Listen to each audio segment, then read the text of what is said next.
Hey, this is Zeb, and thank you for joining me here at Zeb's Corner. Today we're going to get into more grit stuff on your drums, but not on your real sounding kit or to make it sound like it's going through some crazy, analog tape or anything like that. We're talking about grit mainly on your 808s or your low sub frequencies, right? Why is that? Sometimes you want to be able to have the track to, or the 808 to stand out or cut through a little bit because that's one of the frequencies that's hardest to control, right? A lot of times we overcompensate when we can't control it the way that we want. So how do you get it to be heard without making it sound like it's just too much, right? So let's just play you the drum track, and the ones in the yellow are it. Let's go over here because the snare does something somewhat interesting there. Somewhat. We go here, and we're going to play this section, and then we're going to zone into where we want to zone in, which is the 808. Here we go.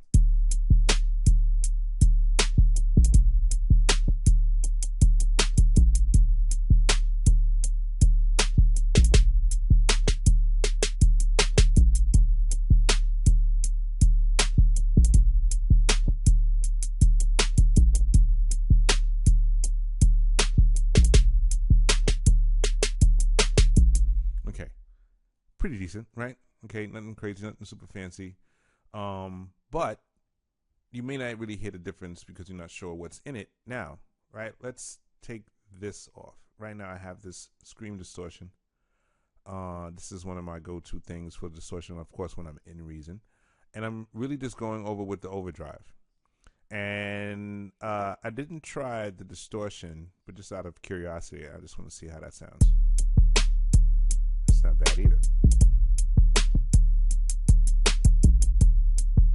That's an idea too. But let's go with what I went with first, which is the overdrive. And again, we wanted to cut through without really sounding like it's doing too much work, right? Or at least doing too much work in a non-artistic way. We want it to sound like it's doing what it's supposed to do and sitting just right. And I could sit here all day and do this, but I have the scream going on, and I have this overdrive, and I have it sent through these right here, right? It's kind of across the board, but I have it mainly. It's going over a little bit more on this 808 here and this one here. The rest is just really sitting, not really doing too much, but it cuts through. Now we want to hear that against the other track, so let's use this one and let's have those two play. And every now and again, I'm going to toggle in and out of the mute button, and you should be able to hear the absence of the effect. And here we go.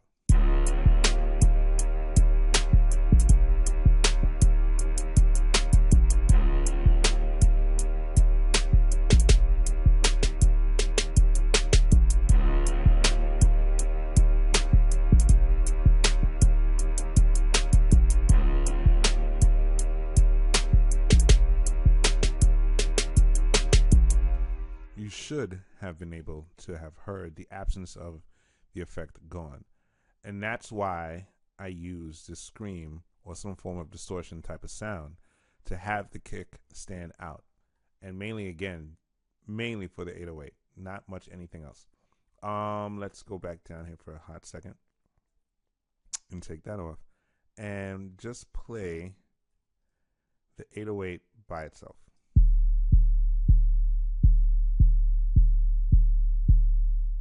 Now it's off. I'm going to turn it back on.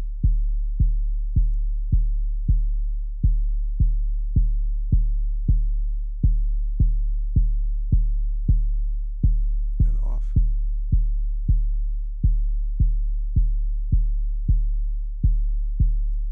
And you can hear it slightly going. And it sounds like it has more of a higher end when you turn it on, which is fine because that higher end is only adding a little bit of it in, so the low ends could be heard, right? And with let's go back here for a minute again, and let's play that. And with this going against the, that's one and this, right? Now with the 808 going against the instrument that's playing, the other sound that's playing, it it's not the loudest. This is not even the loudest, but it does kind of pierce over or kind of sit over the 808. I want the 808 to kind of hit you in your chest, sit in your face kind of thing. So let's hear it again with just those two playing, the 808 and the sample, or I mean the song, the melody thing that I have going on. And let's see if you hear the absence of it again. And here we go.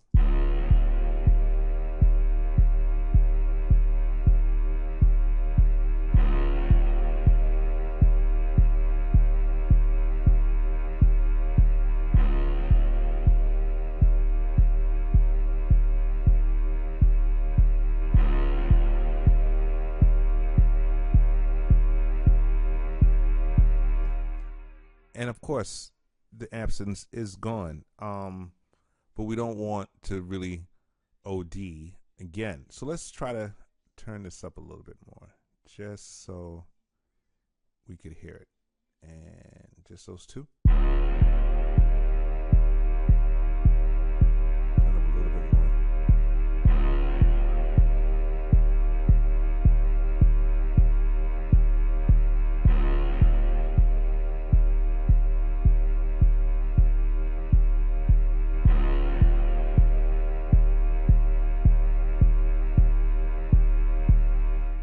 Again, you could hear it. It still has this low presence, which is what you want. You want it for that, that bottom. And I didn't really do too much crazy EQ and kept it at about 70. I really wanted to keep it about 80. That's kind of close to 7. It's not the worst. I don't want it to be too, too buzzy sounding. Sometimes it's a really nice way to really get that buzzy sounding, but still keep it that low integrity. I didn't really want to kind of get too wild with it, but it's sitting almost the way that I want right now.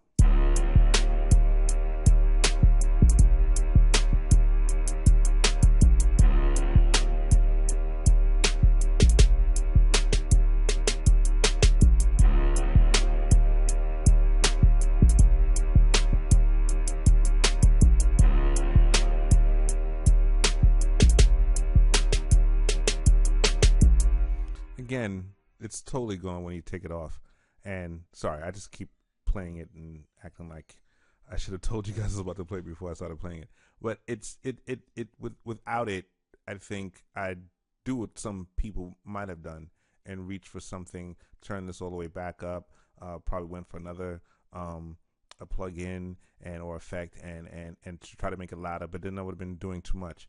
And I have this multi-band compressor here that is actually helping it to a degree with some of the volume of the track because I didn't want it to be too quiet. I'm not a fan of making things too loud, but I know in the world that we live in, louder is better, and so people want to hear their stuff as loud as possible. So it was a little too quiet, I think, for whoever I would give this to. So I didn't want it to be too quiet, but the multi-band compression helped on top of this Class A 2 compressor that I have at the top. So, but that's really kind of sitting kind of low as well, while everything sits in the middle on this side here. So again, it just subtle moves. Subtle moves again help, but at the same time now I got to get a little bit of color. I got to put some, sprinkle some color on it. And I thought that let's try this with it muted and see if that helps, or if I should take it off, or should put it back, or just leave it, But this part here really is the most important part as far as I'm concerned. So we're going to play those two again. Just this and this without the multi-band compression.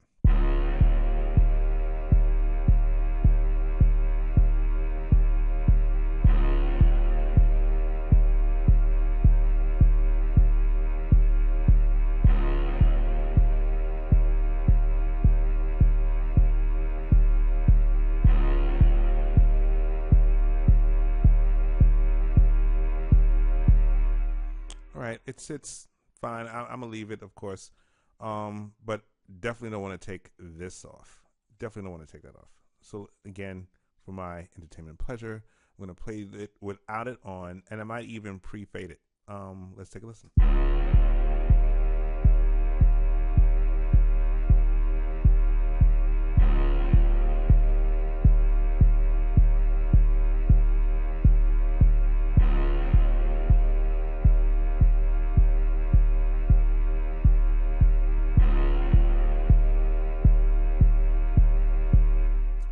sounds fine. Let's try with the pre-fader and see what happens there.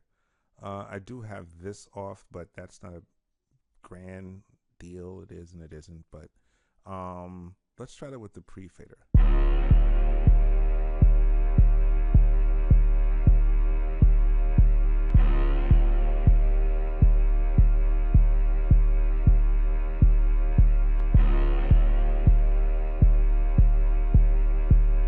So we're going to try it with everything in. And here we go.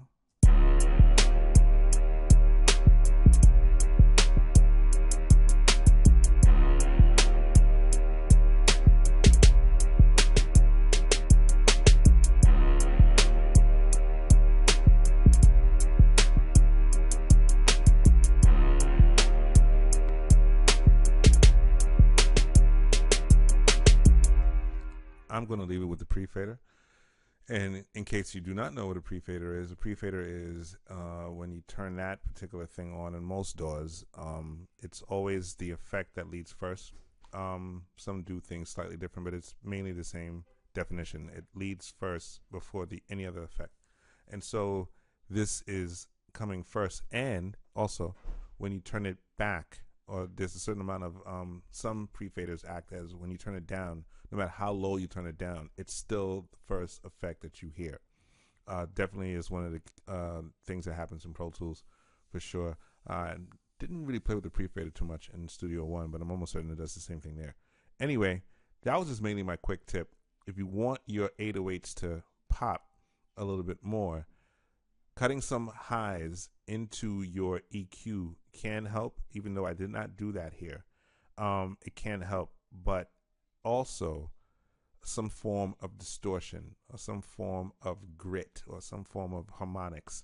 That's the word I should have used instead. Some form of harmonics can help it stand out without losing too much of its integrity, right? We don't want to lose too much. Now, let's suppose, just for the hell of it, I did go here. I think with that pre-fader setting and that high, it might be too much, but let's just give it a shot. Maybe not. Let's see how that sounds with everything else in it.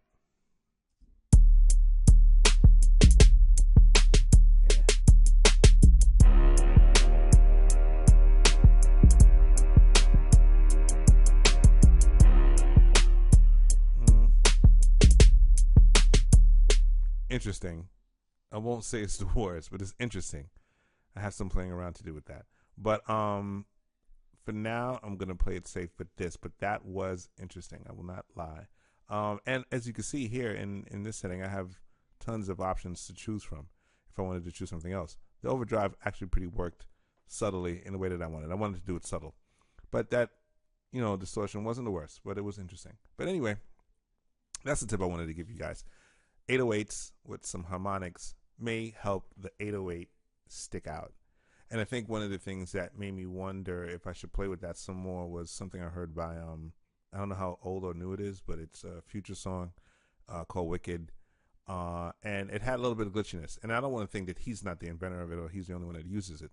But by paying attention to it, I said, I think one of the things his kicks are doing is it's really kind of glitchy, or too much was going on as far as I thought. I don't think the track was horrible, but it made me say, hey, what did he do to or what did that producer do to kind of get that effect? And so I threw some harmonics on it, and I like what I did.